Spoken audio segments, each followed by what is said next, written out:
We've missed some gold. Well, now that I'm recording, we'll probably just go. I'm starting off by making a cup of tea. Oh, yeah. I've started recording, and Drew gets up. Yeah, I think he does this on purpose now. But yeah, no, just before we were going on air, we were talking about why, and please correct me if I'm wrong on this, right? But as I understand it, at a crossroads or something, Americans can turn right on red at an intersection, right? Now, the theory is they're not crossing over any traffic. But also at the same time, why? That's just insane. Like, yeah, we have a sensible thing where we either stop completely or there's a forward and a filter lane to one side. Yeah. I mean, apart from anything else, don't have traffic lights, have roundabouts. But no, because people don't know how to fucking use a roundabout. We had that discussion started just then. Three roundabouts in a row in Midsummer Norton today, and people just didn't obey the rules of the roundabout at all. Yeah. Many roundabouts. We did have a hobby. We did have a hobby when I was a kid, where we just all, it's 17, 18. We'd all got our driving licenses.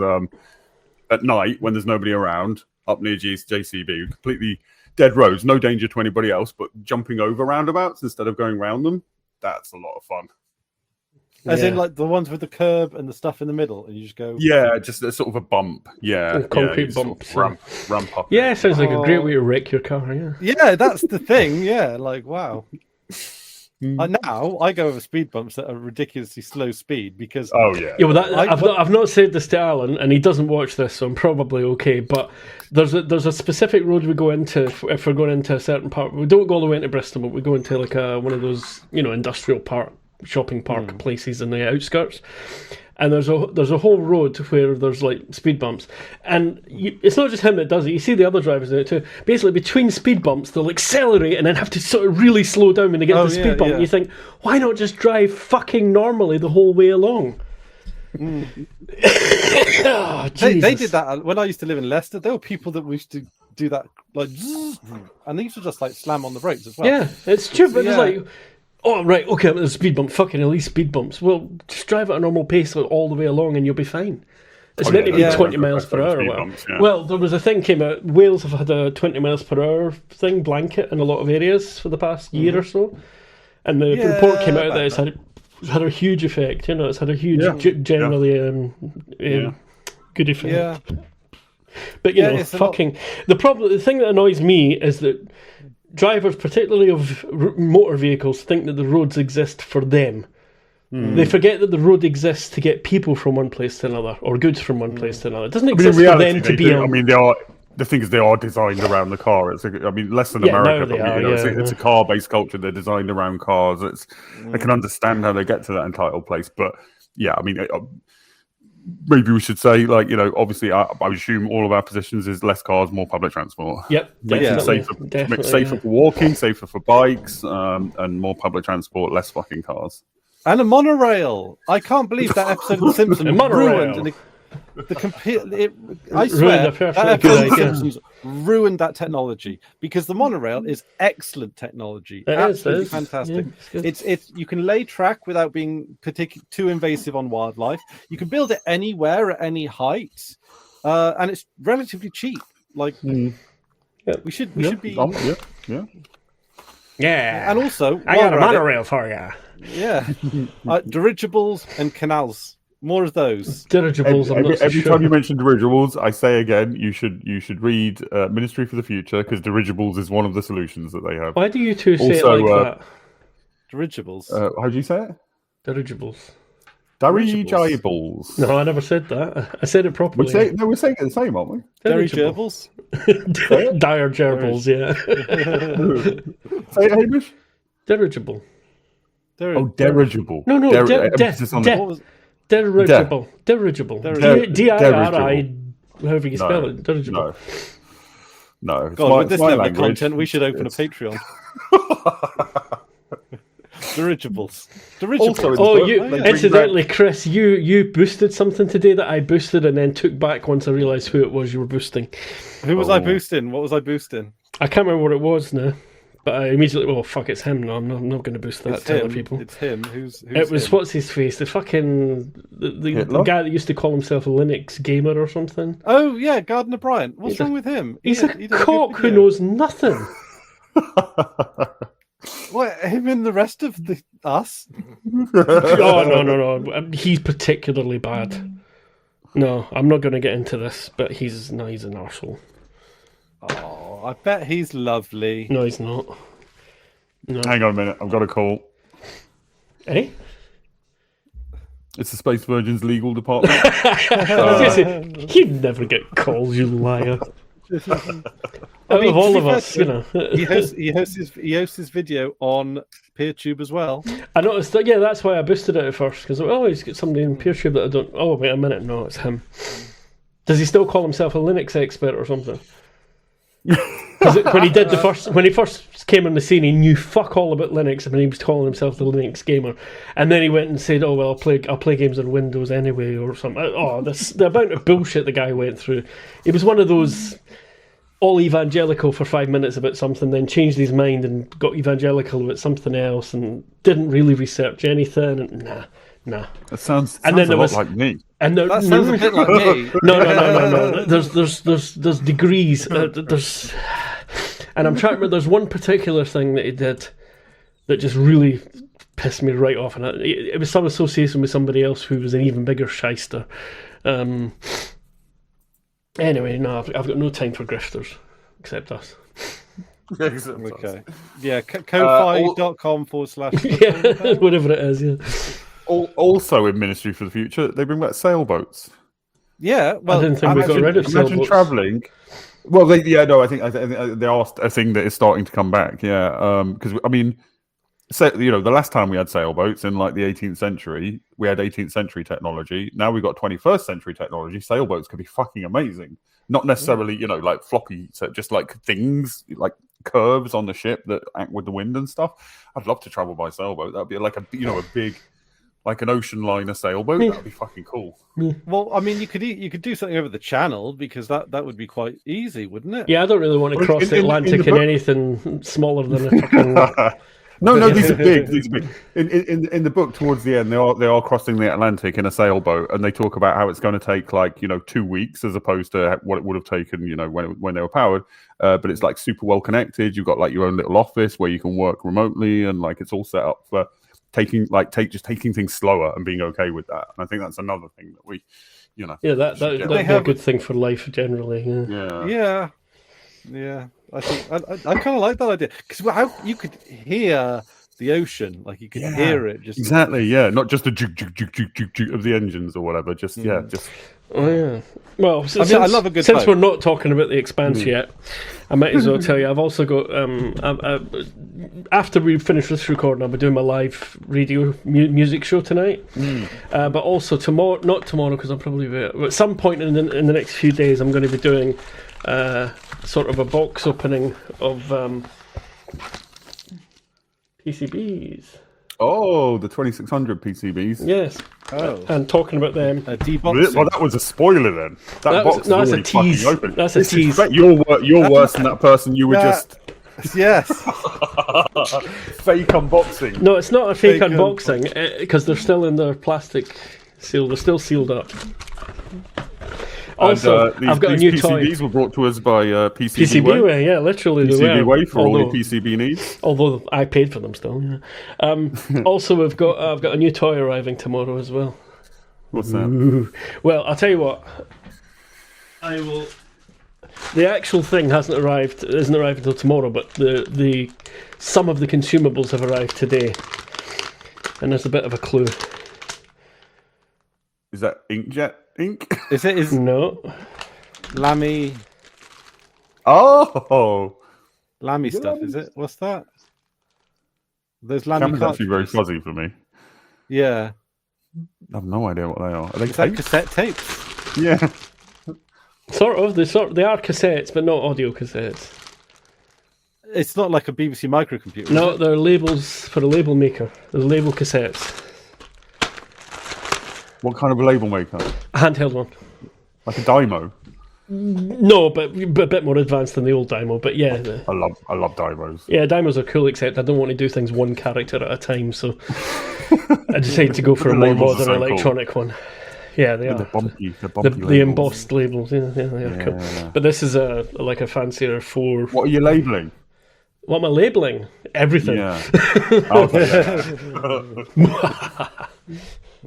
It'll be handy for moving house and also for... Yeah, it'll be handy for moving house for the boxes, and it'll be handy for electronic stuff. And there's loads of things. Yeah. There's loads of things where I hate my own handwriting in it, and it's always terrible. And to be able to put like nice, clean labels on things would be a great start, Anyway, wow.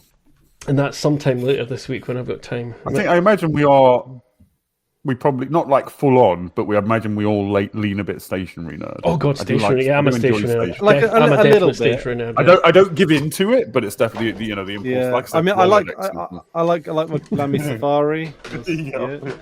Oh, it's blending into the wall, invisible. All to hand. I've been using this loads. I use it an awful lot. Yeah. Also, the big chunky, as somebody who likes to fidget a lot, the big sort of that big metal clip. It's just fun to fiddle with while you're thinking and stuff like that. Just click. But actually, I don't know how much of a stationary nerd I am. I'm a huge one, definitely. I'm in spirit more than in practice. Like I don't buy a ton of stationery because I wouldn't do anything. Yeah, we don't do that much with paper nowadays. There is a laminator and a cutting table thing underneath my desk. I've got a shredder. The only modern use I've seen for laminators, just modern use on the web in the culture is cum tributes. Okay, I've never used it to laminate cum. No. No, you don't laminate. You laminate a picture of somebody and then you cum on it.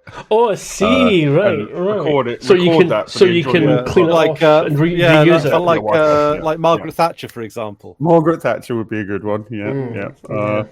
I thought you meant you like came into a bit of plastic and then laminated. No, that would be that would very squidge weird. Everywhere. It would make a mess. Also heated up, you'd be cooking the cum.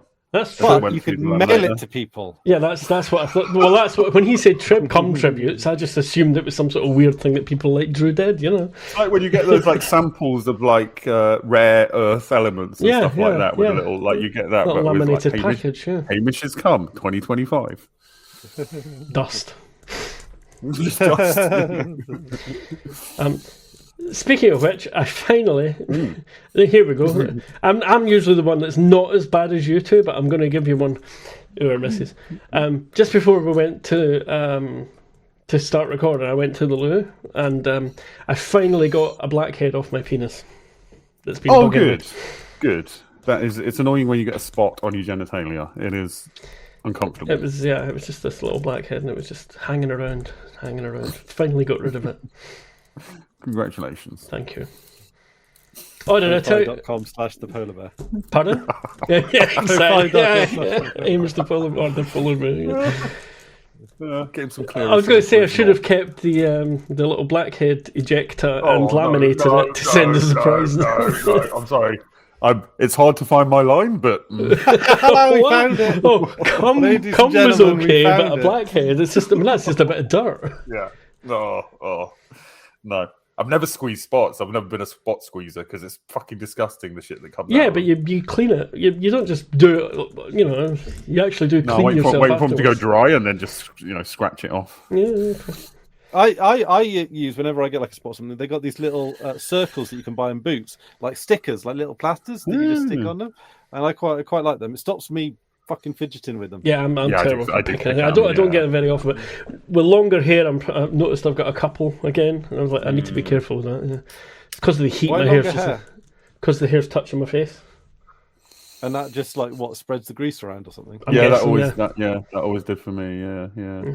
Maybe bacteria as well. Just generally. Yeah, when I say grease, I mean general muck. Yeah, it's me. You can say whatever you want. Although there's this new. I don't know if it's new, but there's this product called Acne Side that I found has really helped clear up. Sounds like something for killing teenagers. Haven't tried it for that, but I'll report back. That's from Boots, isn't it? This has come up. I think it came up on a Freebooters. We should really get a sponsorship from like PCB Way and Acne Side. And what about Lidl? Actually, Lidl, yeah. I got this shirt from Lidl, if you can believe it. That looks like a nice T-shirt as well. It is it's actually a Parkside brand. You do like hardware and garden tools and stuff. Oh yeah, Parkside T-shirts. Yeah, and this is just I like thin T-shirts, and that looks nice. You know, those thick T-shirts almost feel like toweling, kind of like. Oh, yeah, I like a very thin T-shirt. This is a very thin. I like. This is just I nice, like depending on the season. You know, I like thick. I don't like the feeling of. I mean, this is definitely aughty, but I don't like the feeling of clothes touching me. If I can feel clothing touching me, I feel very uncomfortable. Yeah, I like baggy. I prefer baggy. Yeah, and I really, what freaks me out is when you get a round neck collar that you can feel. Oh, the first thing I do when I put a T-shirt on is stretch the neck out. Yeah, I can't do with that. Yeah. Incidentally, the other thing I forgot to mention about my new toy, which I haven't got yet, which arrives tomorrow, my new label maker, is it takes, well, they all take certain amounts of different size labels, label cartridges, but generally they do around about 12 mil, so it's usually something like 6, 9 and 12, but mine does 6, 9, 12, 18 and 24. Ooh. So it can do big 24 labels. Mil. 24 mil, that's 2.4 centimeters. That's a chunky label, that is, yeah. Oh, yeah. Got the ruler. Rule. Yeah. I can't remember which is which. Well, this is a rule. Starts, yeah. Okay. A ruler has a little extra bit on the end. Need a mnemonic to remember that. Well, a ruler has a little bit. A ruler extra is a person who's who's and the thing. Yeah, there we go. That's genius. Chris, I just thought that. The show's over. We're not going to beat that. Yeah. Sorry, no Expanse today. Right, I've stopped it. Okay. I've peaked at Stationery. I've just noticed more stationery to talk about. We've got all sorts of stuff up there. We almost saw Peanut. There he is. Hey. Unfortunately, he's dead. He's just passed out as usual. Looking forward to the mukbang. He's not annoying me. He's passed out. I think of myself as a stationery nerd sometimes, but you know what? I definitely am. We do such little with paper. Yeah. No, same. Yeah. Cannot realistically claim, other than a couple of nice pens. And when I say nice pens, I'm talking Lamy Safari and a party. Yeah. I use my printer quite a lot. I still print things out a lot. I do a lot. So, I mean, for example, talking about the PCB for the cartridge thing, I printed out there's a whole list of all games for the Atari 2600 sorted by ROM cartridge size, and I edited out and printed out the entire set of 4K ones, and I've gone through and highlighted what are likely ones that I'm going to put on. I just do that as a text file, I think. Yeah, but how? I mean, partly because I can't lose a text file. Yeah, but I don't know. I've lost text files before. Yeah, I can lose text files. But yeah. I embarrassingly, I'm really bad at search certain commands on the command line. I still have trouble finding files in a file system. Find is actually very simple and very worthwhile learning. I do need to do it. I've got several videos on YouTube. It's like regex is one of those things I need to spend more time. Never learn reg. Regex is not worth learning. Just look it up. You need certain things. Learning it would take 5 years. In the total in your life, you're going to use it for 5 times. It's not. Yeah, just look it up when you need it. Okay, fair enough. It's arcane. But also, people object to this, but there's an old saying: if you got a problem, you decide to use regex to solve it. Now you've got 2 problems. But speaking of things that you type, Drew's finally got. Well, I've finally gone on to DistroBox. I finally got my head. Well, I say finally got my head around that. Turns out it's the easiest. What's DistroBox? It's very easy, isn't it? Yeah. It's so DistroBox basically. Can you describe it, Drew? Because I don't quite. It's a very minimal way of running a different Linux distro in a container on your running kernel. So if you want to, for example, Chris on Debian, the packages are older on Debian, and some things just aren't in the repo. So we wanted to run News. What's it called? Newsflash. He wanted to run Newsflash, which isn't in the Debian repos, so he installed an Arch container and then just installed the Arch version of Newsflash, and then it just runs seamlessly as if it's a normal application. So you have to install Arch itself, do you? No, not really Arch itself. You're installing. So it's running on your Debian. On Chris's case, it's running through the Debian kernel, and then it's just a containerized version of Arch. So like for the installer type setup. So it's stuff like Etsy is Arch's version, stuff like that. But it's like a DIY Flatpak that isn't shit, essentially. Sorry, headphones. Oh. Yeah, so I can basically just run stuff from the Arch repo. I have an illustrative image, actually. I just had a look at the website. Yeah, rather than Flatpaks, because it's one container for all of the things I need from Arch, rather than, I don't know how the hell Flatpak does it. Here you go. Here's an illustrative image. Mm. So on the left is my native Arch, and then on the right is a Debian, a container running. And so I do a bunch of things so you can see that like it thinks it's Debian. It's got Debian stuff, but like it's the same kernel, but it's basically Debian, containerized on the Arch kernel. The thing that still spins my head a little bit is when I do like ls in the home directory, it's the same home directory. Yeah, exactly, yeah. So where is the physical files on my hard drive of, say, Newsflash? In a container image, in its own file system. I think they use just overlay it onto. I think it's overlaid. I think they use overlay. This is beyond my technical, blah blahs, but I think it's just an overlay. I know Pac-Man. I know Pac-Man works. Is there an easy way to get the AUR? And do I want to do it? I don't know. You would just install an AUR helper in the same way you would if you were running Arch. So if you go to the Arch wiki, Yay, for example. Yeah. So just go to the Arch wiki, go to I think the page. It's not called the AUR, but if you search the Arch wiki for the AUR, you'll get the instructions as to how to install an AUR package. Install Yay, and then you can just install all the rest using Yay. Like I use Yay for everything. I never use Pac-Man itself. See, I like palindromic. I just realised I like palindromic applications because I also like Cocoon, which is CAC, KAK, and Yay, YAY. You There's probably others. You. Getting started. It seems it's a lot more straightforward than people think as well. Even just to build. You basically just pull a Git repo, run package build, and then install it. That's it. It's 3 steps basically. Yeah. And then you just use Yay. Then I'll walk you through it. Yeah, just do install. That's what I do when I install a new setup. I just install Yay using the manual AUR thing, and then just do Yay for everything else. That's it. Once you've got is Yay not available in the Arch repos? No, and I do think it's one of those things just to make it a little bit harder. Yeah, I don't think they want to be supporting people who are using it without thinking about it a little bit at least, which makes sense to me. Yeah. It's like you're only allowed it's not elitism or something. If you know what you're doing. Yeah, it's because if you're going to start using AUR, you really should know what it is doing, even if it only means installing one helper package manually. Okay, but that seems just for a box, lovely way of doing little light containers and doing whatever you want with them. But So I think I'd prefer that over Flatpak. Is it possible to do Flatpaks within a DistroBox container, or is that going a bit weird? That would be I imagine that would work, and that would be fucking weird. Why would you want to use something like Flatpak? Oh, Jesus. Well, that's the thing. I can container it in a nice. If something's only realistically available on Flatpak, rather than installing Flatpak on my no. Wait a minute. No. Nothing is only available on Flatpak unless it's not open source.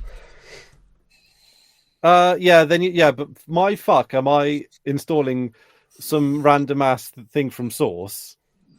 if I just want to give it a go or something like. Containerizing Flatpak. If I just want to try something that someone's just thrown out there, no, absolutely. Maybe because you can do is it amnesic containers with DistroBox? Yeah. So you can just throw up a container that disappears when you close distro box, and then you can do flat pack, yada yada yada, and then. Oof, anywho, the Expanse. The Expanse. Okay. Yeah. Also, I very much naked Amos. That's nice. Yeah. In fact, actually, with Amos, he completely explains why this series of The Expanse is not doing so well. What's that? Because he's not with Holden. Oh, yeah. I've got to get back to my crew. Yeah, I got to get. You're very funny. Yeah, I was thinking while watching this, because this next few episodes, including this one, I really enjoy it. I love this episode. Sorry, Hamish, I'm very what? You're very fuzzy. I'm very fuzzy. You look like you're in a low-res 1990s webcam. Oh, he's not for me, but you are, Hamish, which makes me think maybe it must it's be your network then. Yeah. Yeah. Hang on. Now you're both green for me at the moment. Everybody's green. I'm green. Yeah, we're all green. I can try this. Let me look. I try to put the camera off and on. Yeah, a little bit better. A little bit better. For me, yeah. But yeah, I very much enjoy this episode, but I think I enjoy it because it's like a post-apocalyptic TV show right now. Yeah. Rather than enjoying it for the things that I was going to say that's the good feel of this episode or this couple of episodes. Is Earth is like fucked up. Even more than even more than the poor parts of Earth are fucked up normally. And I like the character stuff between Amos and Clarissa. Yeah, it is good. Yeah, Clarissa's Clarissa's character. Clarissa reusing her mods is like really fucking freaky. Yeah. That was really well done. Even Amos is like fuck, and like covered in blood as well. It's almost like a sci-fi version of a werewolf or something. Yeah, kind of. Yeah, no, I was thinking werewolf or vampire or something. Yeah. Chris has got red for me again. I did have something to say about a little exchange that they have. Because he brings up that idea. It's not laminated, is it? They talk about being a good person, and again, and Amos reiterates that point that like you can how does it say? There are ways you can live a good life without being a good person. Yeah, and she says she likes that. Yeah, and I think that interestingly sort of aligns with generally speaking Protestantism versus Catholicism. In that, in Catholicism, whether you're a good person or not is defined by your acts, whereas generally in Protestantism, you are or are not a good person, and it's demonstrated through your faith. The problem with the Catholic view, the good acts thing, is it obviously rich people can do more good acts than poor people, which is exactly the trouble they got into and the cause of the Reformation, arguably. Yeah, but you can look at that circumstantially, though, right? How do you mean? I mean, rich people can do more good acts, but they can also do more bad acts, right? Like, for sure. Yeah. It's whether you're a good person defined by the good acts that you do or the bad acts that you do, or some combination of the two. Yeah, well, the bad acts you can in Catholicism, you can as long as you actually repent, you're good. Yeah. I was about to say there is, of course, confession in Catholicism. Whereas in Protestantism, it varies. I mean, obviously it varies. Protestantism is quite varied, but generally speaking, your good acts are kind of irrelevant.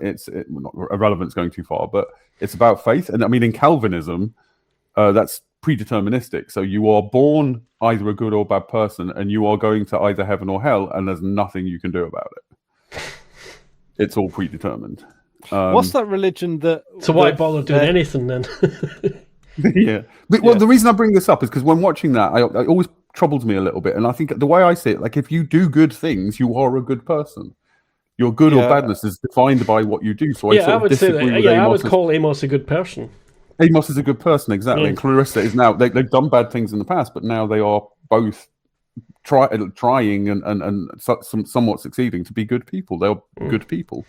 I take a Catholic view, I guess. Yeah, I think there's also the sort of grey area of whether or not Amos would have attacked this guy Which is interesting, yeah. But obviously never came up because the guy turned out to be a dick and was going to kill Amos. So yeah, but Amos was lying from the get-go. But I think he was, because I don't read it that way, which makes the ending bit feel a little bit forced. Because he did. I think Amos, if the dude had been peaceful and just willing to trade, I think Amos would. But he's lying about the water filter thing. Yeah, that's the thing. Yeah, that's the end. That's the end that doesn't quite match up. Yeah.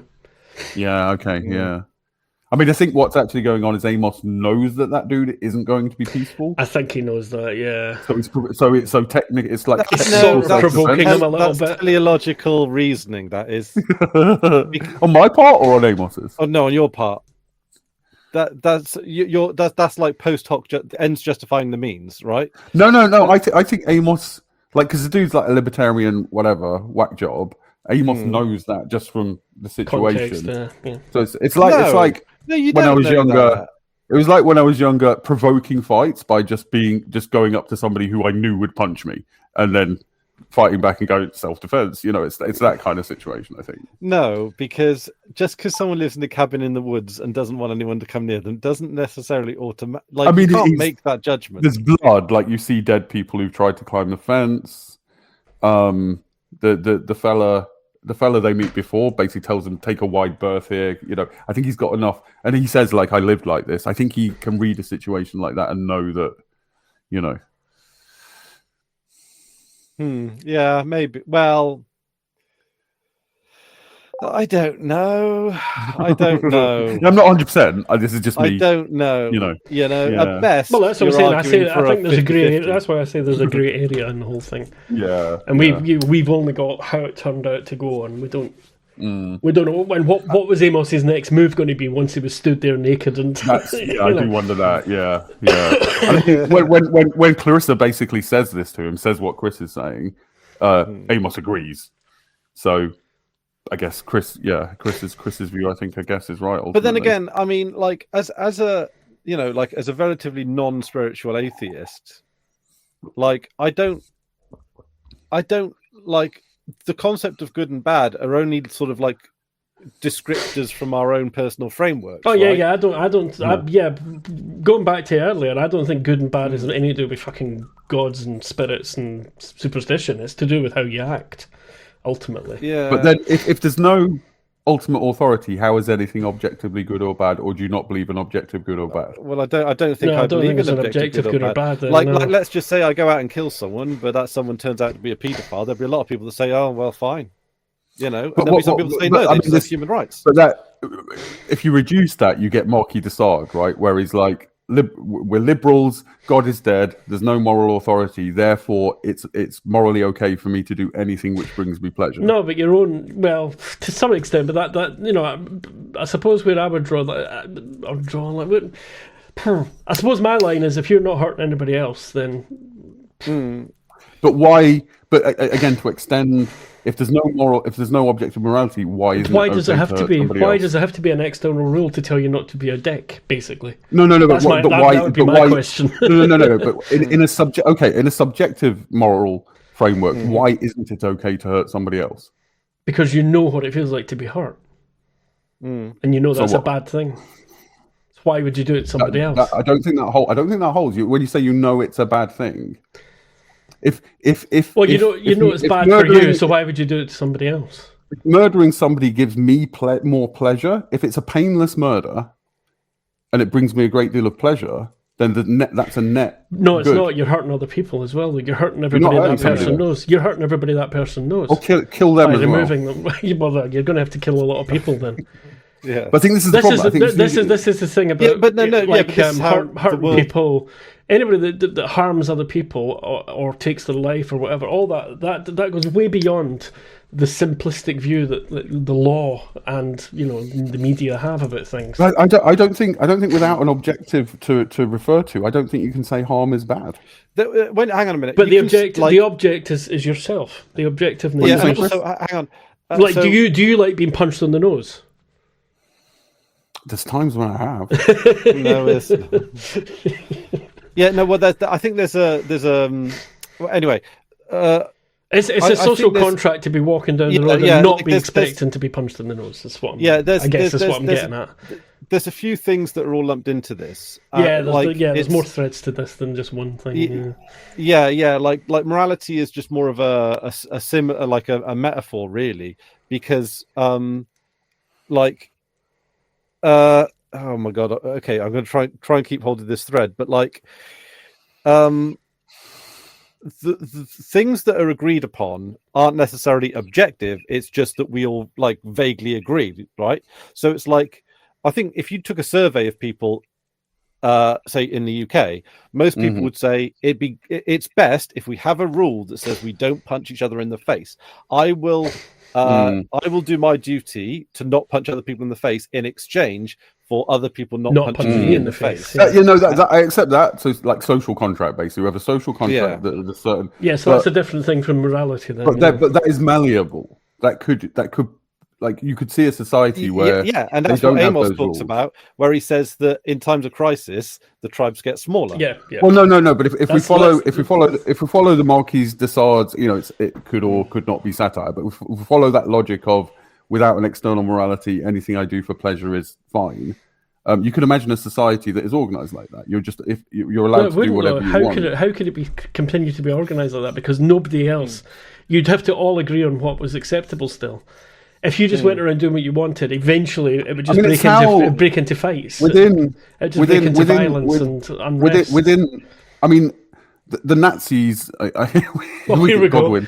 Right there we go. Like they were the legal authority. They determined the social contract at that time. We had a chat about this the other day. It's okay to murder Jews. Unionists, it was legal. Disabled people. It was legal. That was, it wasn't right. It was still wrong, but you're kind of if you're going towards social contract, you're making a legalistic argument, and I see the sense in it for sure. Incidentally, from that conversation we had the other day, that social contract can change to something quite monstrous. That's true, and has been monstrous things. And has happening in America. People are disappearing, literally being disappeared. Slavery, feudalism. They're all. But then at the same time, like me as a vegan are at odds with the world. Do I thusly think that everyone in the world is a bad person because they're not doing something? Yeah, I mean, I think you'd be perfectly my morals.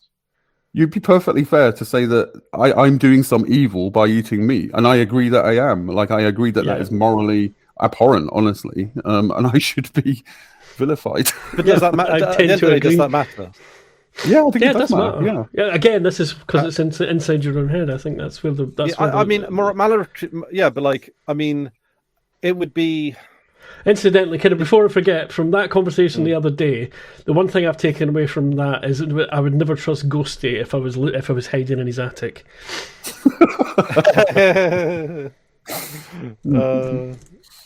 I think Ghosty has a little bit too much respect for the law, doesn't he? I don't know if he. I think that was more of a misunderstanding. I think one was arguing from one point of view, and the other was like. In fact, I spoke to Ghosty afterwards, and he was like, "Yeah, I sort of made a mistake there. He was talking about moral things rather than legal things." But I mean, I know I'm just reiterating subjective morality, but isn't our own moral code what morality is, right?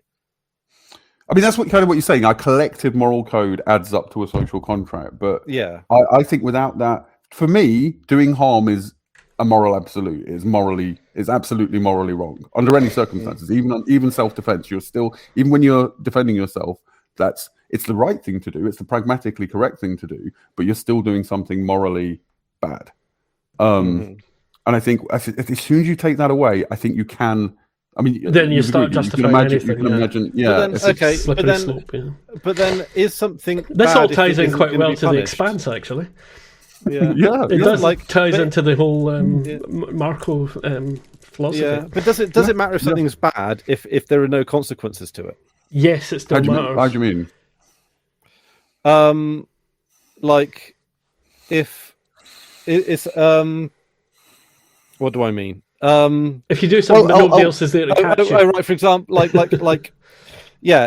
mean, is it still wrong if you get? I don't know. I'll respond by saying, like, in a lot of religions, certainly in Catholicism, it's certainly in like Buddhism, for example, Hinduism. Doing something morally wrong doesn't just harm somebody else; it harms you. The doing of it harms you. I think that's fair to say. Most people do have a conscience about things. To that as well. What about people who do morally wrong things unknowingly? So what if you, for example, teach a child that something is I mean, that's mens rea, basically, which is defined. Yeah, this is legal rather than religious. But yeah, you and I think actually this is in Catholicism as well. Yeah, you've got to be guilty in mind. Right. Okay. Yeah. So guilty in mind. It's because if a toddler goes into the Oval Office and starts pressing a bunch of buttons and ends up nuking Panama, that wouldn't be morally wrong. But the morality would be on who let the kid in the Oval Office, and also well, it's toddlers. Well, again, they wouldn't be guilty mind. What if a terrorist let a baby into the Oval Office to morally absolve himself? Well, it's the terrorist. But that's what that's kind of what's happening at the moment, though, is that. Yeah. Well, the electorate then ultimately bears the moral responsibility, though. Yeah. As they may have done in 30s Germany, right? Yeah, you've certainly got it. Yeah, for sure. Yeah, there's very little difference between 1930s Germany and the current regime. One huge difference. One huge difference between 1930s and Germany. We had that as a lesson to learn from, and we didn't take it. No. Back in the 30s, we had an organised left, so there was some fucking hope. Oh, right, yeah, that's true. And better cars.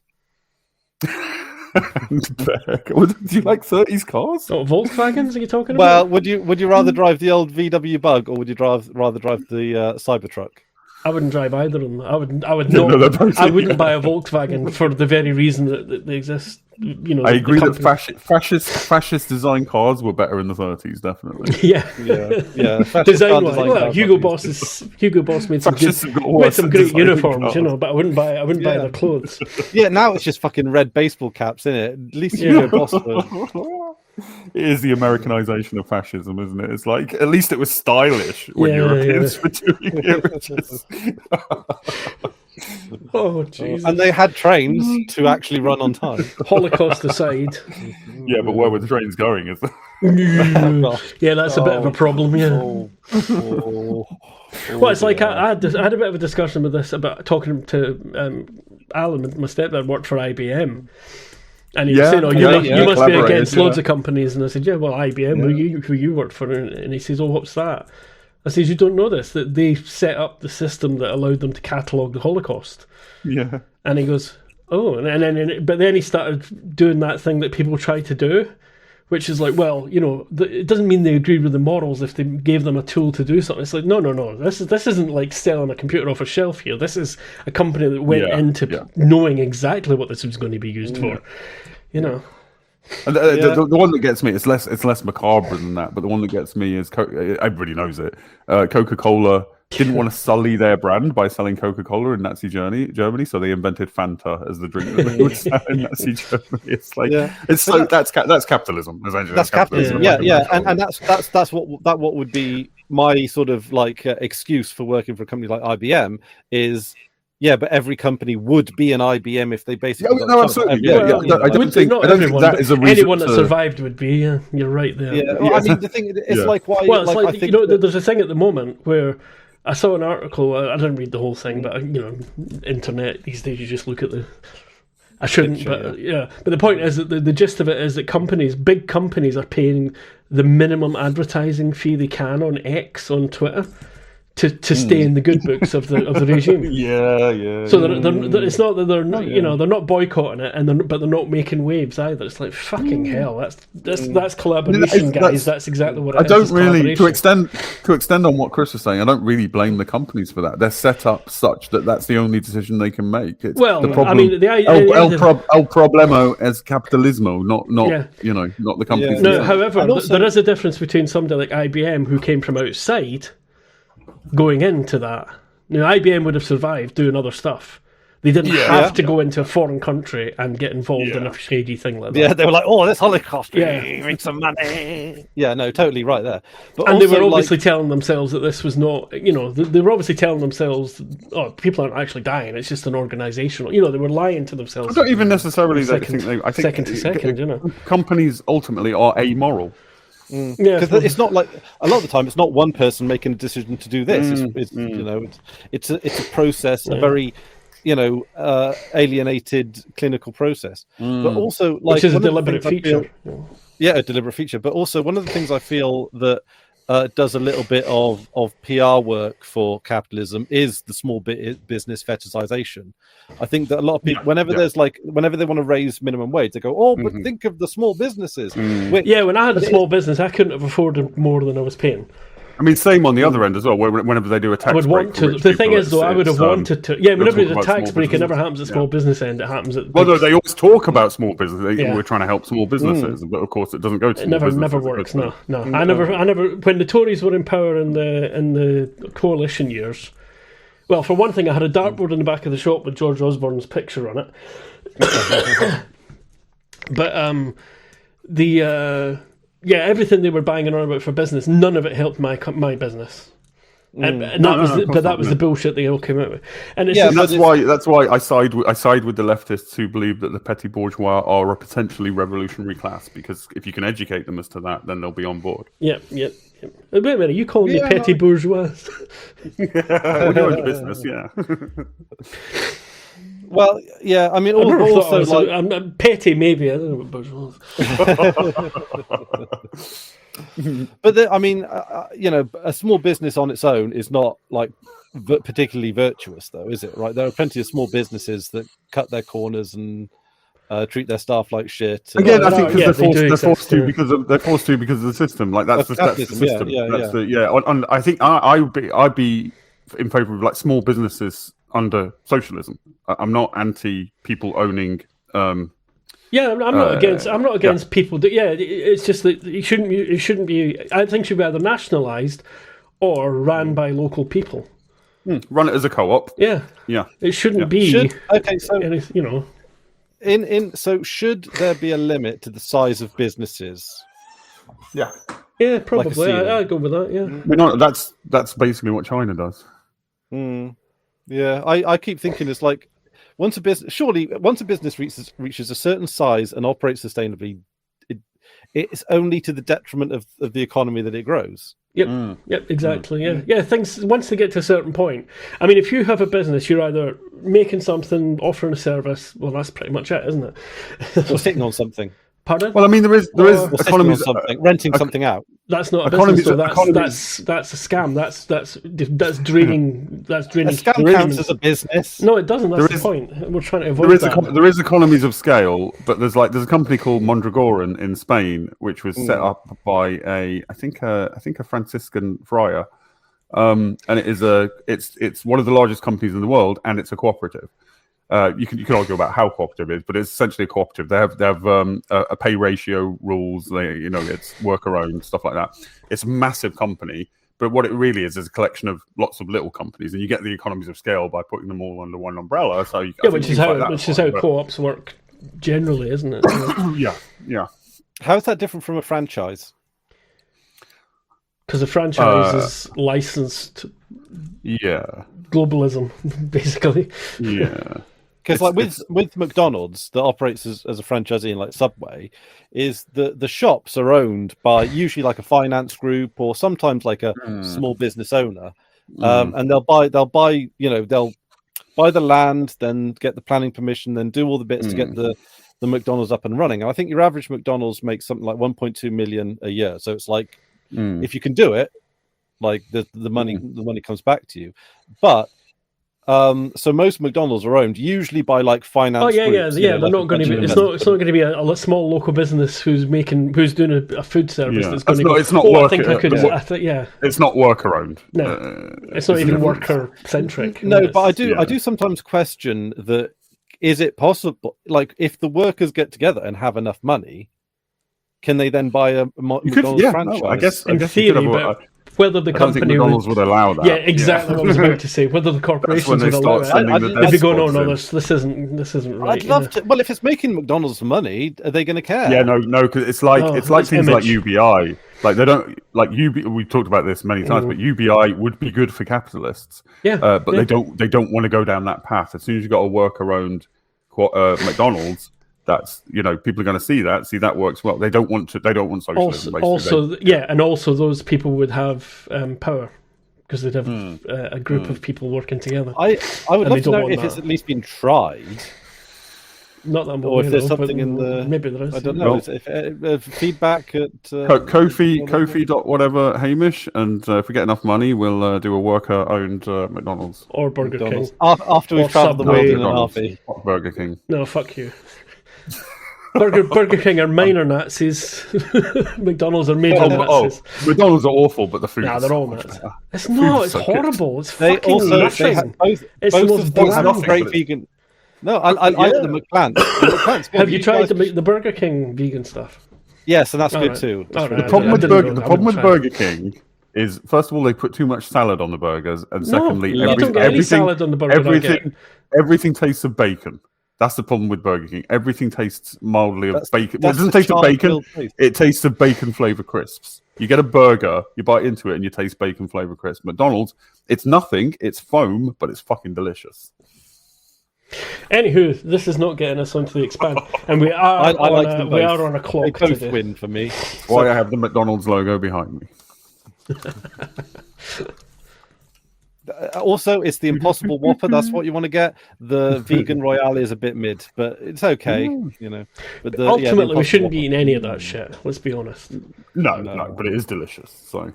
And relatively cheap. More often that, well, that's it though. It's cheap for a reason. Yeah. It's like the chlorinated chicken that Farage wants everybody except him, I'm sure, to eat over here. I'm sure he won't be tucking into chlorinated fucking chicken.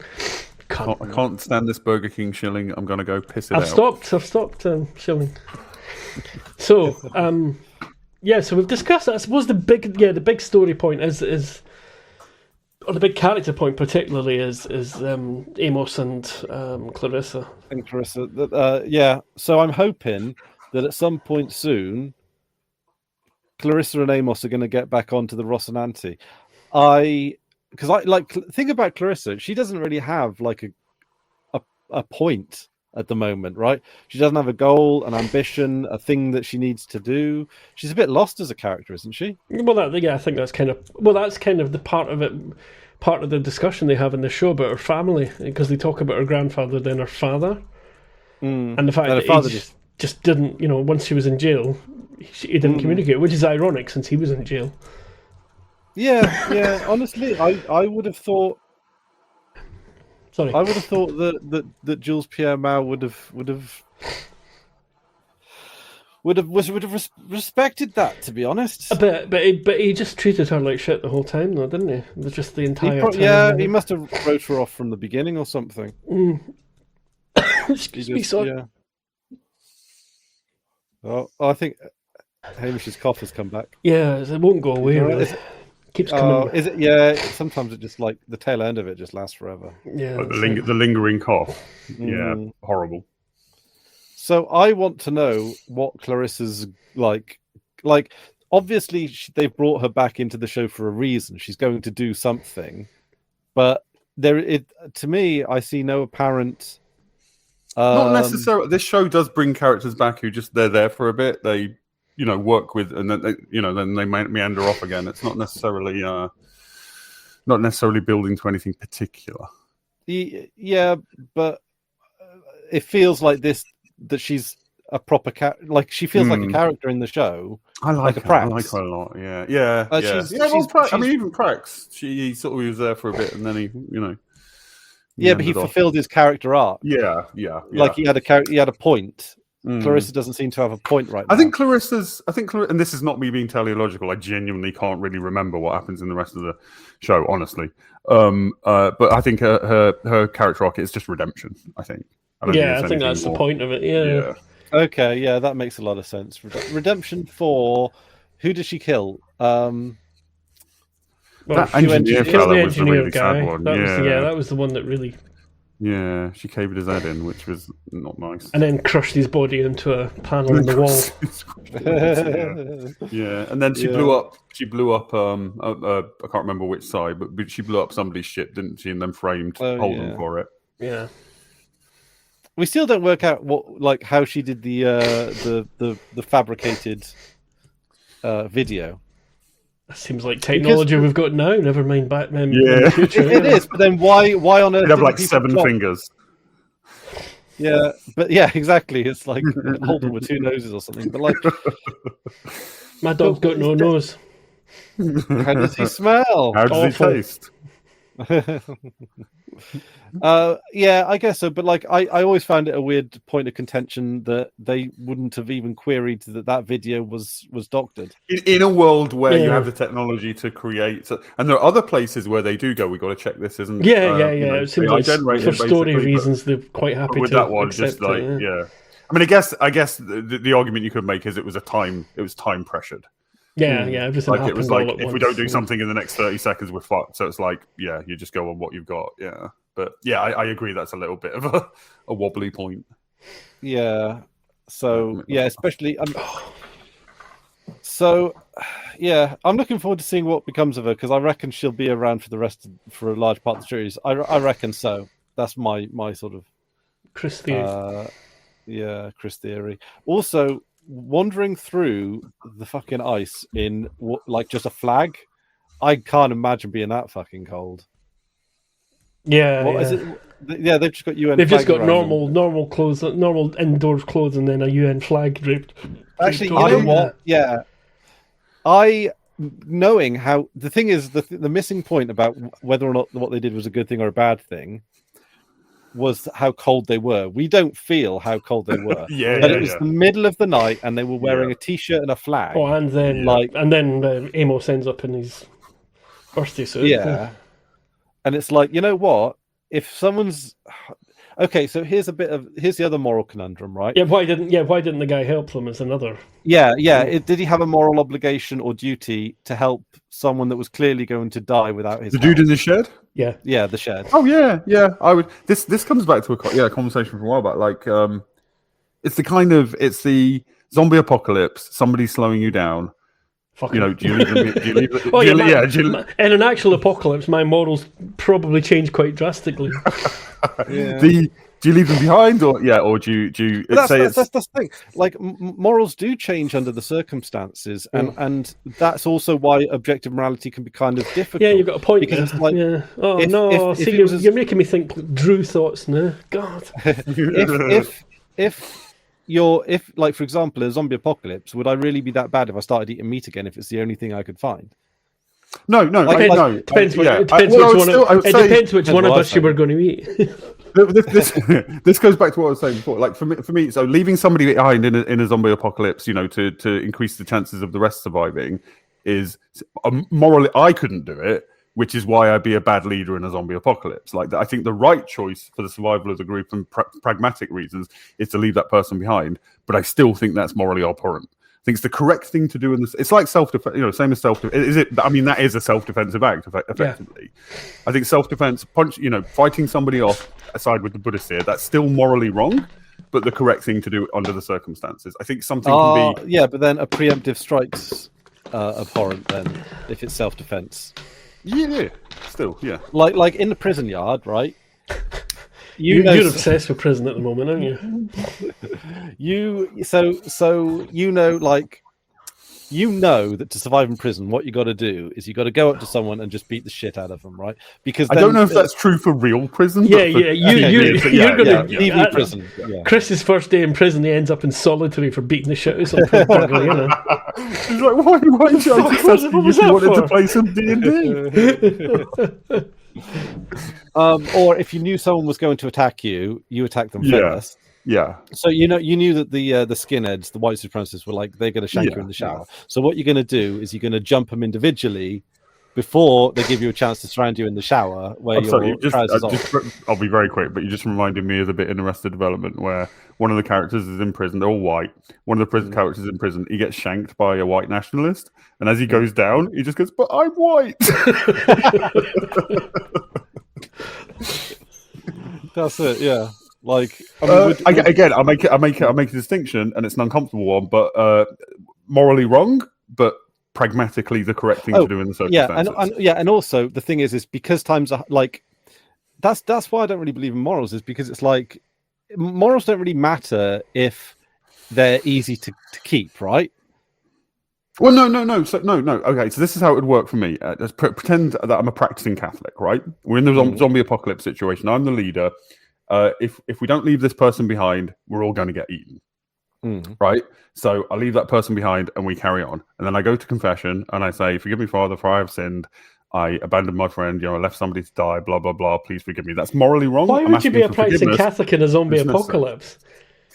Because then you would say, "Well, Jesus was a zombie." It's none of this is making sense. I'm sorry, Drew. You're just talking utter nonsense. But you asked forgiveness for the sin, but you did the pragmatically correct thing in the situation. I don't think those are they're kind of at odds, but I think you can hold both of those in your head at the same time. Especially if you're brought up Catholic, definitely. Yeah.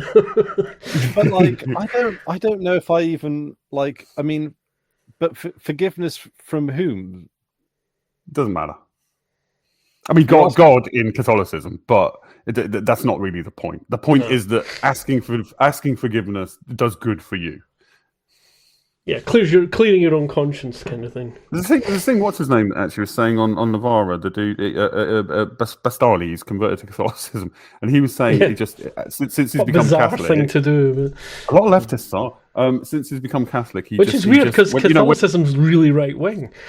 When somebody, it can be. There's very left wing Catholics, like the ones who sabotaged that pipeline. They're Catholics. They went to prison for it. There's right and left within Catholic. Anyway, he was just saying, and I think I agree with this. Like, just the act. If somebody's wronged you, just in just normal day-to-day life, somebody's been a prick. Rather than hold a grudge, just in your head, forgive them. It's better for you. It makes you feel better. It's better for the society. It just is it's a similar thing. Just okay. I mean, I'm not one to hold grudges too much, but not under any circumstance. If somebody's murdered your family, obviously a lot harder and still probably long term the best thing to do for you. But I'm not saying it's easy but there's definitely a positive outcome in asking for forgiveness and giving forgiveness.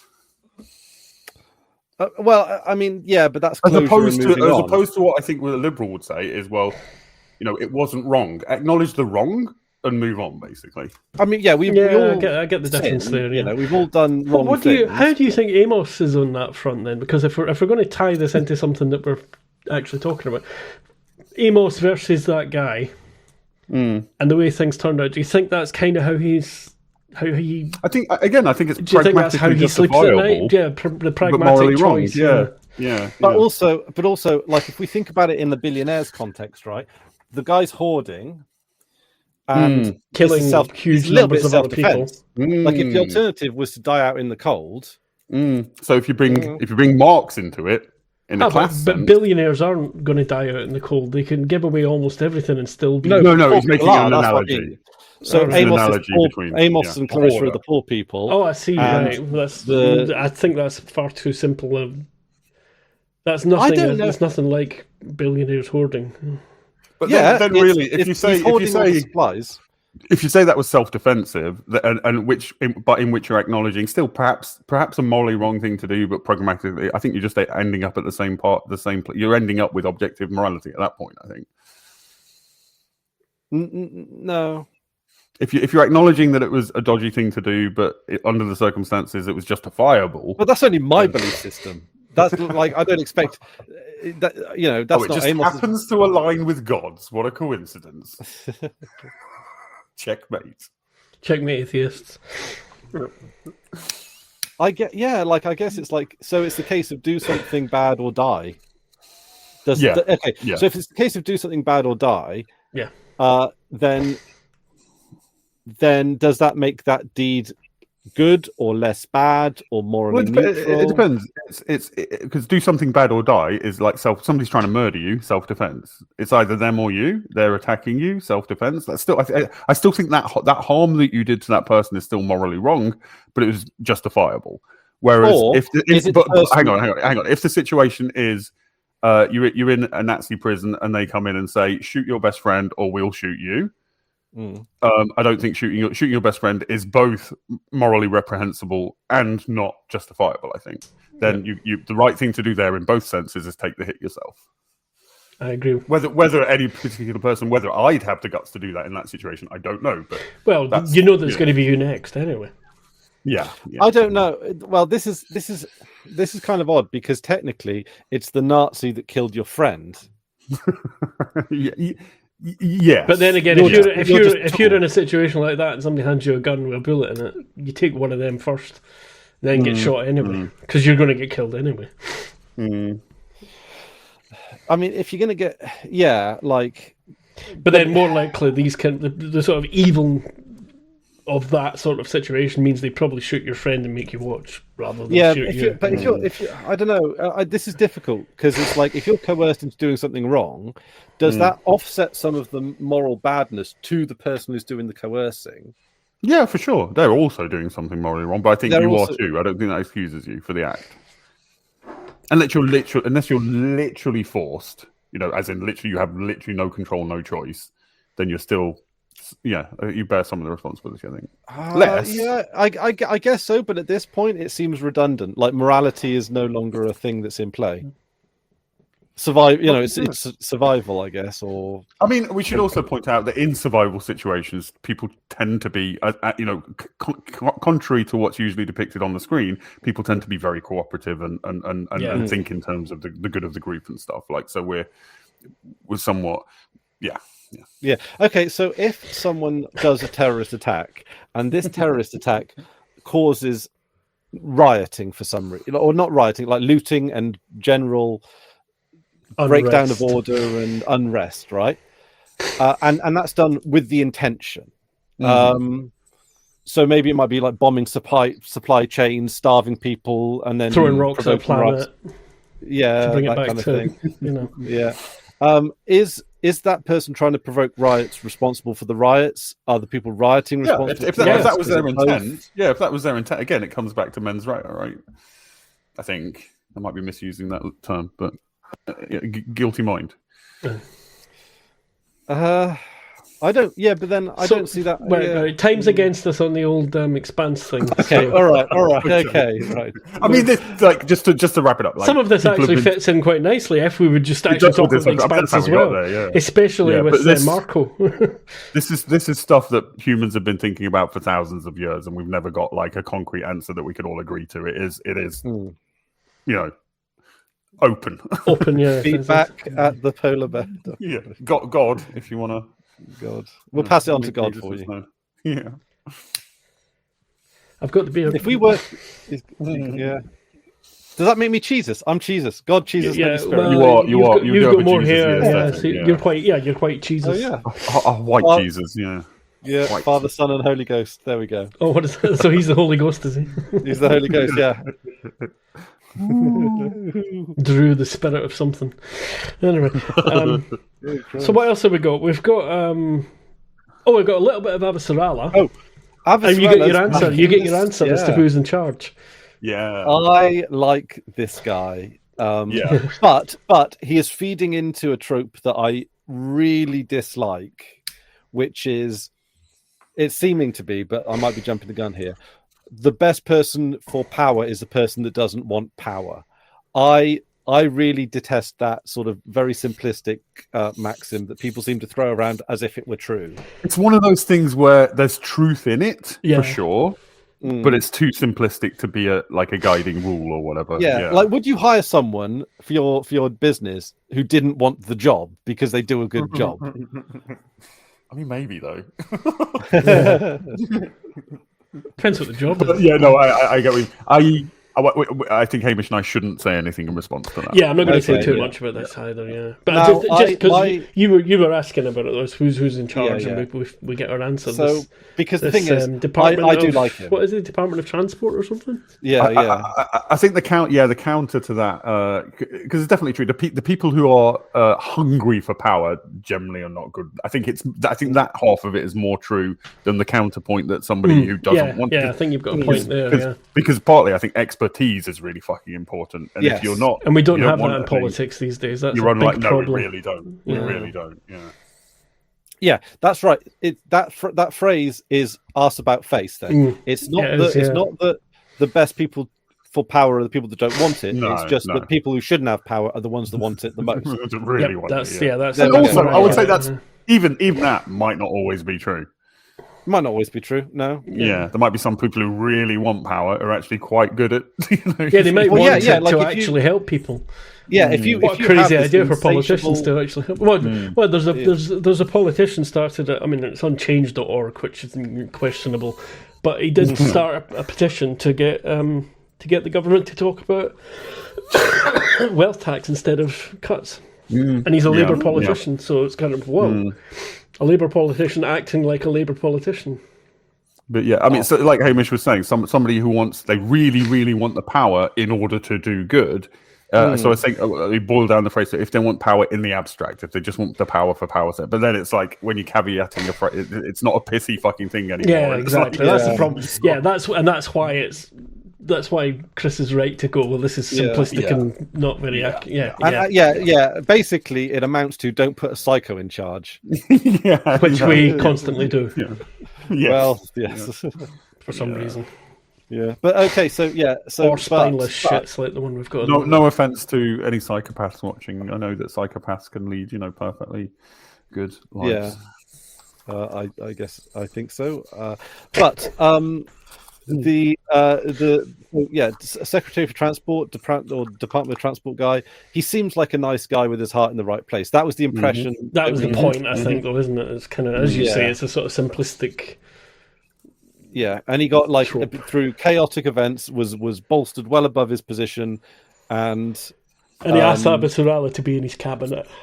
Yeah, which is which I would do, to be honest. Of course you would. You take the most experienced people that are still around. Honest, I was waiting for this scene to happen in one way or another. Either someone to come in and it's like, we've checked the line of succession, turns out it's you, Avasarala, or she's in the cabinet, which I think is her best position anyway, isn't it? It's her best position, right? She wasn't the best at being the general secretary. Being the president man. She wasn't president man. Yeah. Because she's unwilling to do the sort of social side of politics. They're keeping everybody on side and schmoozing people. Like, she just wants to make the right decision and have people do it. Which should work. Yeah, she should. She would have been great in Gao's cabinet. Gao and her having that disagreement and spat and everything did probably make for not the best government. If she'd been in Gao's government and a trusted advisor, then nobody would have been killed by the asteroid. Probably not. No, they would have turned the defense cannons on much earlier. They would have done it. Yeah, they would have listened to her more. But it was too. They were too busy bitching at each other. Sorry, but I didn't mean not because they're women. I said that. Sorry, that was just a turn of phrase. But also, there is also.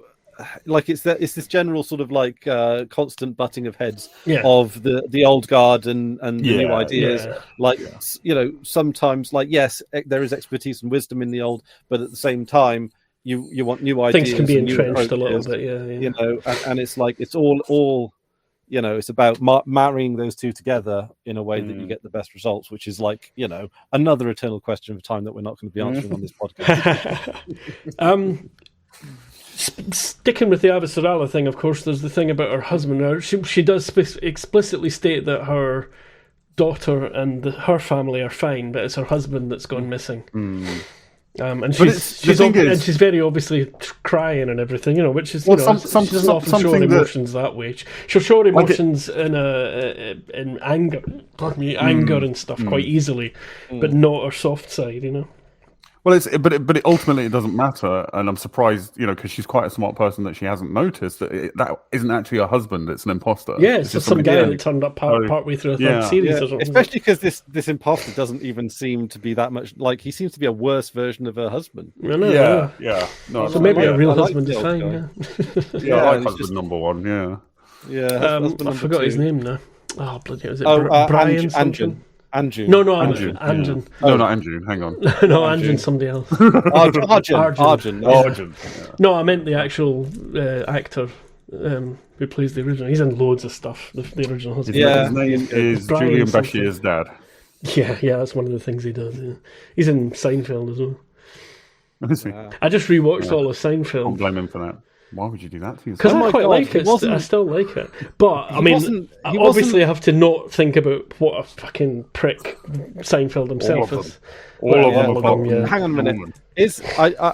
I hope I'm not showing my hand here, but isn't the guy husband number one? Was he not a character on a Big Bang Theory? Probably. He may well have been. Yeah. Like a minor character, like someone's parents or something. Possibly, but I don't know. I've not seen enough of that. I think is he also in Game? Is he in Game of Thrones, or is Julian Bashir in Game of Thrones? I don't think he's in Game. Neither one. Julian Bashir's in Game of Thrones. So yeah. Who's Julian Bashir? He's the leader of the. Sorry, wait a minute with the cross wires there. Do you know who Julian Bashir is, Chris? No. Oh right, you've not seen Deep Space Nine?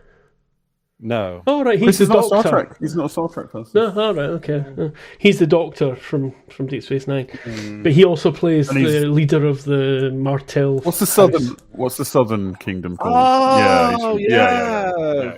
Prince of Dawn. Prince of Dawn. Yeah. Sorry, yeah, but they look so different from Deep Space. He looks so different from Deep Space Nine. Well, he's allowed to look more ethnic in that show.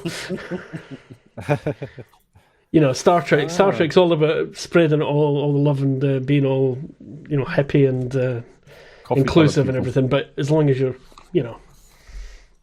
toned down a wee bit. Yeah. Oh, okay. Yeah. Well, there we go. I learned, I think. So Avasarala ends up. What's the other? Of course, the Rocinante is saved by the last minute message from Naomi at the end of the last episode. So there's not much happens to the Rocinante. There's just basically sort of they found out what's wrong and they're fixing the ship and then getting ready to go again. I've got another philosophical. Oh, go for it. I was going to mention something, but that's okay. It's something I keep. It's an obvious thought, but it's something I keep thinking when I'm watching stuff. Like, because we root for the main characters, we root for the characters we've been following around because we understand where they're coming from. We understand their motivations. Like, and I like the dude in the woods, for example. Like, if the whole show had been from his perspective, we'd be rooting for him in his confrontation with Amos. You know what I mean? And that's an uncomfortable thought for me. Same with what's his face, terrorist fella who's throwing rocks at Earth. Like, if the whole show had been from his perspective, we've seen his we've seen his backstory, seen how he's mistreated by Earthers his whole life, and beaten and all these things. We'd be absolutely. I mean, I am a little bit anyway, but would be completely rooting for him, and that's, I think, in a way, kind of worrying. Like, somebody whose perspective we've seen will root for them versus somebody we know nothing about without acknowledging that we know nothing about them. Like, they could be fucking right in this situation, and he could be like the 50th person trying to kill them this day. Yeah. Maybe he's got a daughter. No, he doesn't have a daughter, but like the usual things that are used to make you sympathetic to a character doing bad things, like they're trying to protect somebody. Well, he does claim to have a son, but it's a decoy, isn't it? Yeah. I saw that from the beginning. Yeah, it's just pretty obvious. I think Amos did as well. Yeah, I get the feeling Amos was sharp enough to pick on that. What was I saying before we sidetracked it? Well, he never because the thing is, those preppers do tend to be known as loners. Incels. It's like, you're an insult, mate. You ain't got a fucking son. Oh God, you're a space virgin, mate. Yeah. What was I saying before we got sidetracked? Talking about at least which thread of the story was I even talking about? Oh, the Rocinante. Yeah. So now my brain's gone blank. Why was I talking about? Oh yeah, the only other thing that comes up in that bit in the Rocinante, apart from we've sorted out the problem with the ship, we're getting ready to go again, is the Monica. Pardon? I have something to say about that as well. What, Monica or the ship getting fixed? No, the ship getting fixed. So if you know that you've been hacked and they've inserted some code that's going to make the engine explode when you set off, I'd want to remove all that code, be certain you've removed all that code, then do an automated start. Yes. Away from the nobody station. On the fucking ship, that half of the station evacuated, just to check that there's nothing you fucking missed. That drives me nuts. I'm assuming they did that off camera, right? Well, time-wise, maybe not. There doesn't seem to be much time. They seem to be in a hurry still. Because they're still trying to catch up with the other ship. But anyway, Monica gets, wheedles her way to get to stay on. And I like her a lot. But she also, obviously, what's his name? I want to call him Hog, but it's not Hog. It's not Hog or Dog or what's it? Bull. So Bull, he's like, no fucking way, she's not staying. Yeah, but then, for once, Holden kind of shuts his mouth and stays out of it and lets Monica put her case across, which I thought was interesting because quite often he'll stick his oar in without. I think he's more sympathetic to her now. He's seen that she is actually trying to do good this time. It's not just that. It's just that it's more that he always sticks his oar in, but why does he not this time? There's a little bit, but there's a little bit of as you say, there's a little bit of respect there. But she does point out that she was one of the people that did the whole thing with the rings, and she was on that mission. So it's not.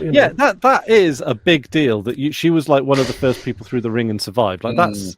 Isn't she going to be like super famous at this point? She's got to be, isn't she? She's got to be like the most famous reporter in the system, Yeah. She's got a scoop. She has, yeah. She got the scoop. The scoop. But I love the ways in which, because she's a character you kind of like, but she's also very manipulative. But I sort of enjoy because she's good at it. Yeah. So you sort of respect it. You sort of. It's like a trick you know that she's going to do, but it's seeing it done well. Exactly. Yeah. Definitely. So definitely enjoyed. Yeah, so it's good that Monica's going with them. I think that's going to be interesting because, I mean, the thing is, we only have on the ship Holden. That's it. He's the only Rocinante crew member that's actually from the Rocinante. For too long. Yeah, but as Chris has pointed out, Amos has said, "I need to get back to my crew." So yeah. At least that's on the cards. We know it's happening. Yeah. If Amos is saying I'm enjoying this post-apocalyptic show, and it continues to be a post-apocalyptic show for a few episodes, and I very much like it. But I don't enjoy it for the same reasons I enjoy The Expanse. Yeah. I liked in The Last of Us that like one-off episode where they had the two gay guys who had their little compound. That was very good. I actually faded off that show. If it had been a whole bunch of anthologies, a little bit like that, I think I would have quite enjoyed it. Yeah, I agree. Yeah, very much. But I just kind of faded off it because I don't know why. It just didn't grip me. And did you get to the end? No, I got to like episode 6 or something. Because the end is actually a good example of the moral stuff we were talking about. But I don't want to reopen that. I always figure I'd force myself through it, but I don't. See, I don't know anything. I don't know the video game, so I just watched it for the sake of it. I've not played the video. I found it watchable and entertaining, but bland. Like a lot of, it didn't leave me with anything. It didn't leave me with any thoughts or impressions, or So the only other story thread in the episode is, of course, the screaming firehawk. Because I did wonder about that after they got the missiles off them, is how they were going to stop this ship that's pursuing them from doing anything else. Hand grenade is the answer. Yeah, well, as we discovered. So I mean, it's a bit of Alex action. Alex gets to do a bit of action. Couldn't they use hand grenades as so they could go really fast towards the other ship, lean out the window, throw a hand grenade, and then veer off? Theoretically, you're not far wrong from the physics there. Yeah. Your physics aren't as atrocious as they often are, but but yeah, effectively they could use it as a projectile. Yeah. But it's a couple of lines in the show that I liked. I liked it when. Well, we're not going to talk about how kick-ass and badass Bobby was in this bit as well. Come on. I'll get this. Bobby, it's Bobby. She's in your logo. But this season she's not. She's hanging around with fucking Alex, for fuck's sake. There is that. Yeah, when Amos and it does give you a lot of negative cool points. When Amos and what's her name? Not Camilla. Clarissa are talking about parents. Camilla Parker Bowles. You missed this bit because we were talking about that when you were off doing one of your breaks. Okay, when she says Schrodinger's parent, and Amos goes, "Who?" I enjoyed that, and I enjoyed the bit when she's talking about the moon. And he lets her finish, and then he goes, I'm pretty sure that was the sun, actually. There's just dust everywhere because of the explosions. Yeah. Also, the thing that is quite interesting, she doesn't question why he doesn't have exposure to the the outdoor trips from school and everything. Oh, the normal, yeah. And it's quite interesting. She was just he had a horrible childhood. But she had a very rich upbringing. I love how she's like thing as well. Yeah, I love how she's like, everybody takes a school trip out to this forest. By the way, my daddy owns it. Yeah, basically. My granddad planted it or whatever, or paid for it to be planted. He didn't obviously plant anything himself. Well, you never know. You could have used those mods. Whipping around, planting trees. I don't think they had those mods. But yeah, Bobby doesn't feel like Bobby this season, honestly. Yeah, she's not. Which is why I'm not excited about. She's Bobby. Just kind of superhero insert. Yeah, holding on to the two ships together. Bobby's the most fun when she's around Avasarala. Yeah, they're very different personalities, but like managing to work together and appreciate each other, and kind of I think have a respect and a love for each other. That I love that. I love the clash, and I love the camaraderie there. Bobby with Alex is a far less entertaining dynamic. Yeah, it's a bit. Meh. Yeah, Alex doesn't. He has negative charisma. He sucks the charisma out of people. But then we'll get another story about a gerbil or something, right? What? Rats. The rat story. Sorry, yeah. Terrible.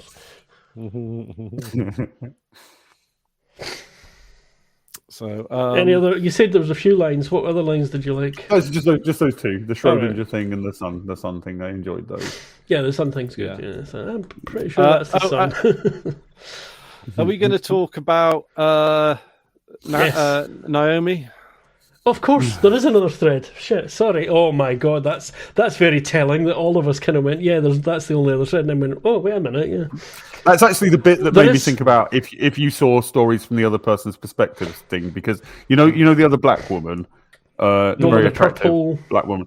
Yeah, who's clearly very hostile to Naomi, and we don't really know why because we haven't seen her story. That's the one where I thought if we'd seen the show from her perspective, we'd be on her side right now and be like, yeah, fuck you. Well, there's things I like about that. Like, I forgot her name, but you're right. She does say, next time you want her, if you want Naomi spaced, ask me next time.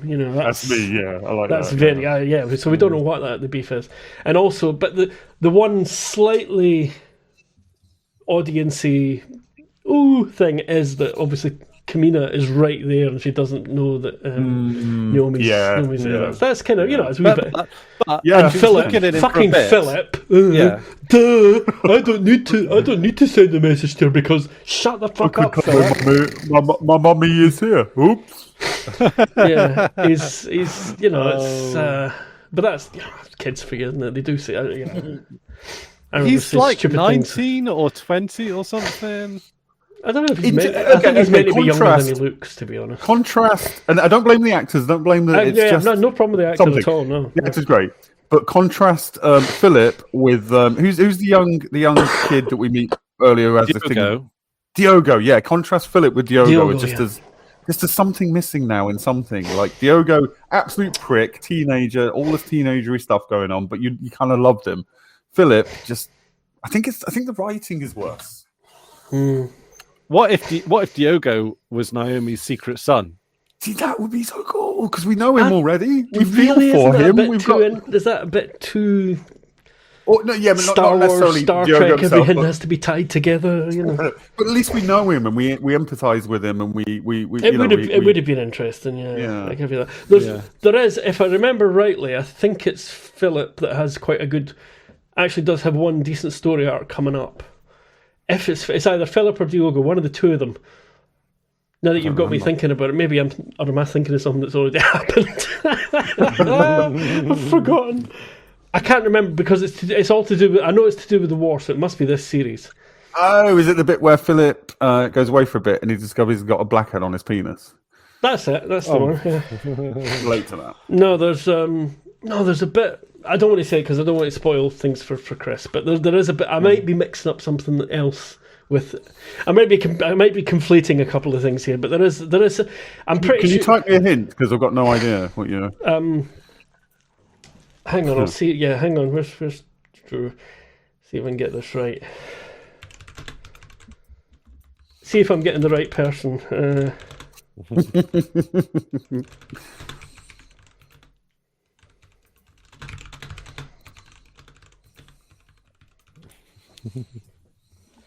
Is that maybe I'm thinking of something Diogo does or has already done and I'm forgetting it? I don't think so. I'm sure this is still to come. We haven't seen Diogo in ages. Yeah.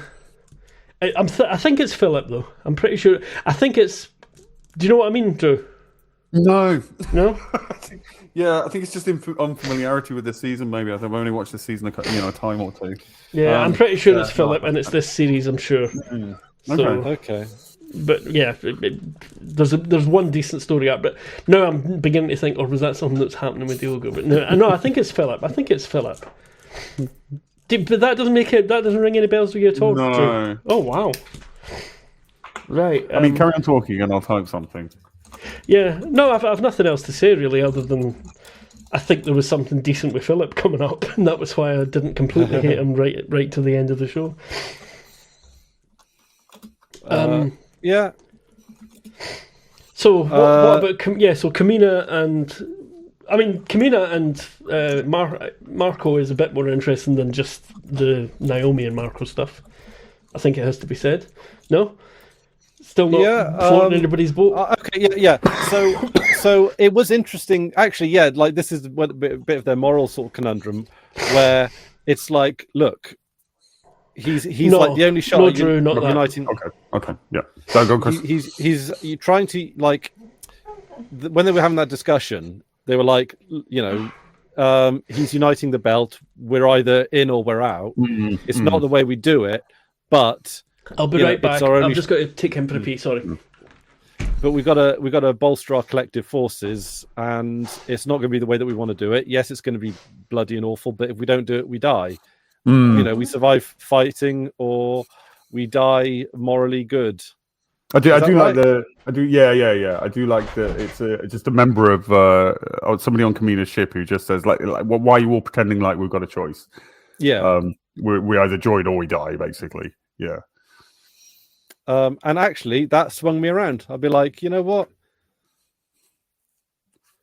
Refrain from doing heinous shit. But I mean, what country?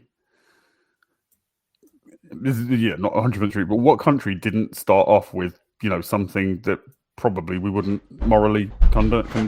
Like exactly.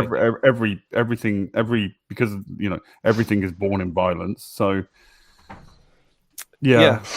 I mean, power is almost defined by the violence, really, isn't it? Yeah, again, this is not justifying it, but accepting the reality of that. Like, okay, now we do have more political power. It was created in a way that we're not comfortable with, but let's, join this and see what good we can do. I don't know, maybe pushing it too far, but you've only got the choices in front of you, right?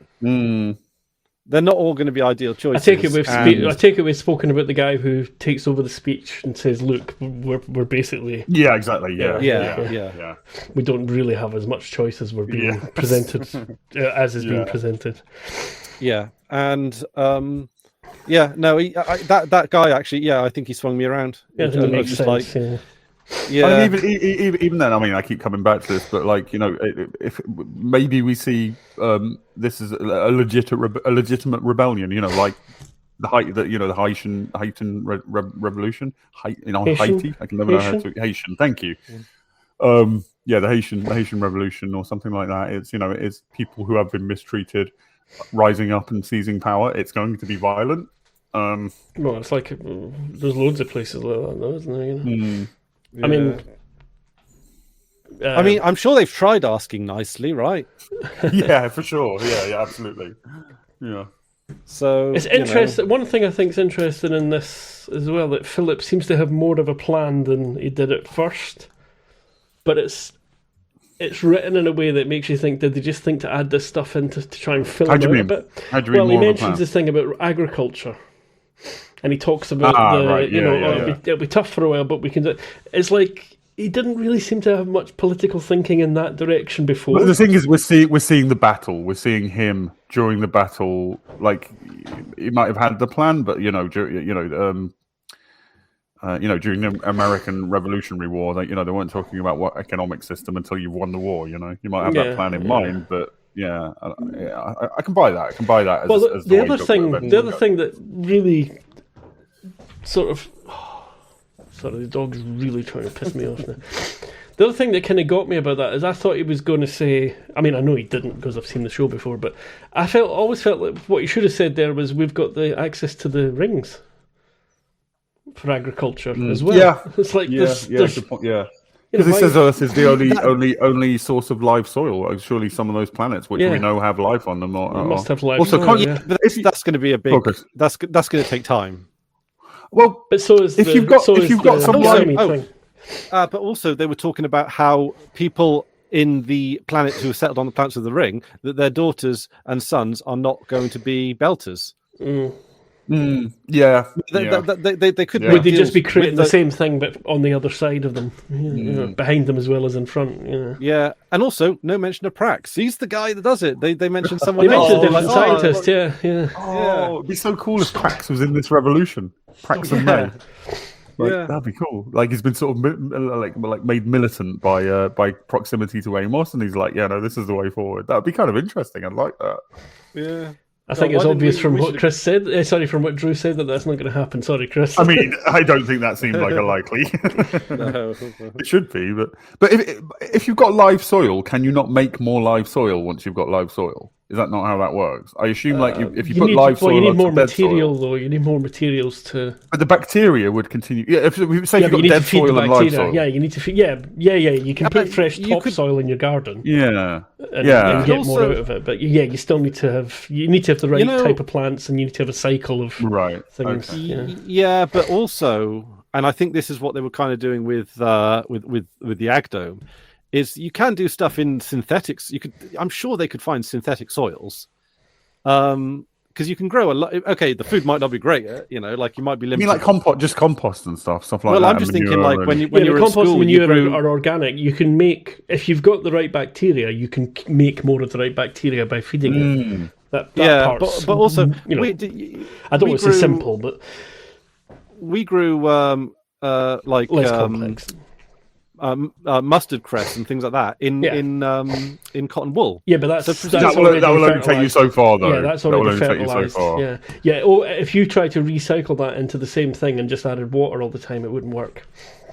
It would eventually. It would be a diminishing return. Yeah, you need a whole. Where for agriculture, you need a. And that's what Prax even does a little speech about that, doesn't he? About I believe it does. Of like. When that ecosystem is. Yeah.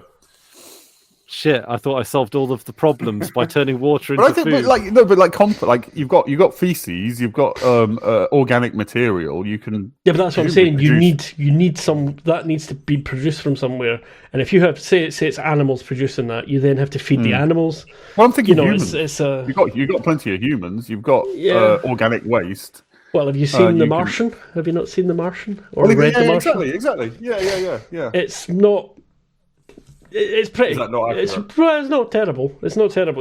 It's not super bad science. Let's put it that way. Watching that film, I got the impression. I didn't particularly enjoy the film, but I got the impression that the book sounds really like it's a good advert for the book. The book is good. Actually, I watched the film and I thought the book is probably a lot better. Yeah. All right.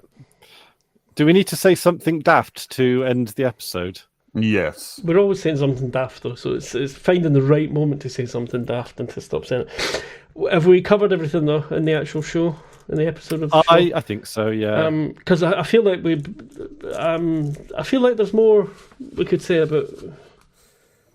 Oh, maybe you guys were talking about when I was away with the dog, actually. Yeah, talking about the Kamina stuff. A little bit.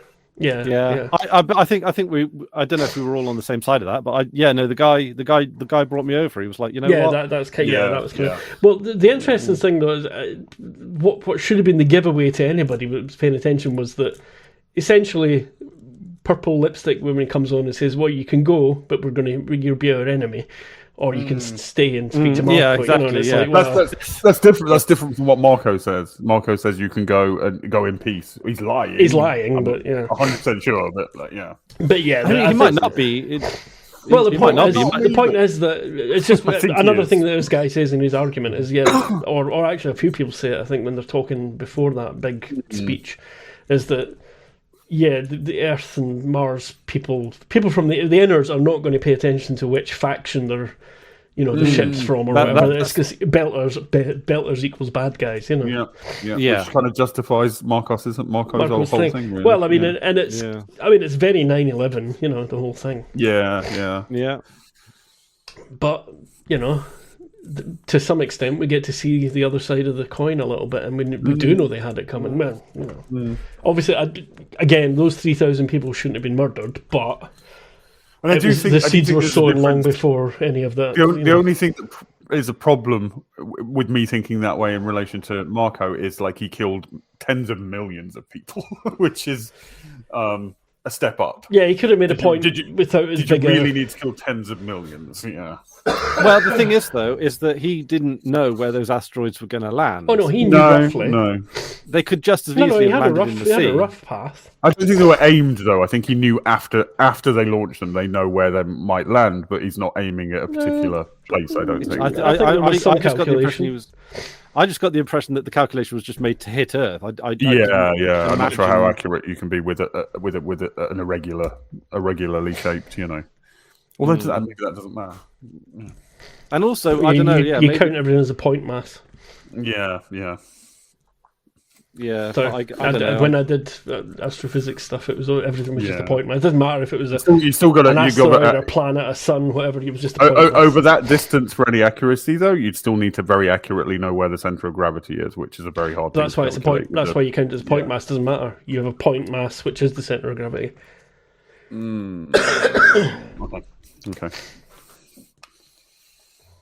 Okay. That caused confusion there. You look confused. That's beyond me. But I'll take your word for it. A point. If you just imagine, right, it doesn't matter what shape or size something is.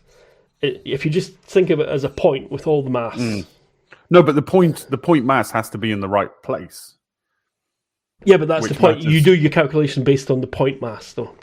No, I understand that. Everything else. The point mass. If you've got a very irregularly shaped thing, if the point mass isn't in the center of gravity, then you're going to be off. No, but it is because you're treating it as but you're treating it as a point mass. So I understand that. But the point has to be in the right position.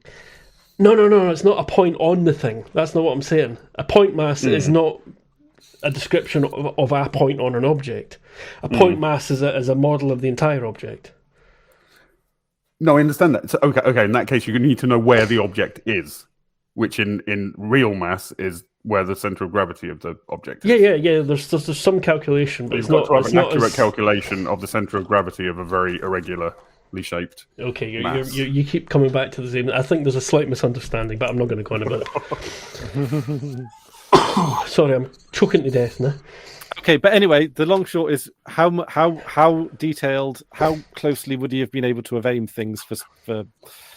See, I don't think very closely at all. Yeah, my gut is just telling me no. He would have got it somewhere on Earth. Aim for Earth. Yeah, if you aim to get it into the gravity of Earth, I suppose. Yeah, that's what that's the. If you can get that close, you're doing a good job. Yeah. Well, an accurate job. And he did need to. He needed to do something big enough to make Earth back off rather than retaliate. That's the important. So isn't that your tens of millions argument absolutely, being thrown away? Then Yeah. No, that's kind of. That's what I'm saying. It could have been. It could have been rocks that landed in less populated areas that would have demonstrated. Hang on a minute, we could do this. That could have killed tens of millions of people. But I think that's like the argument about the US showing the Japanese a test of the atomic bomb. Then Yeah, sort of. But it's about emotionality versus rationality. I think if they killed very few people. You can then emotionally see how they could have retaliated rather than backing off. It may be, yeah. Yeah, well, yeah, because to politicians it's just numbers. Yeah. Well,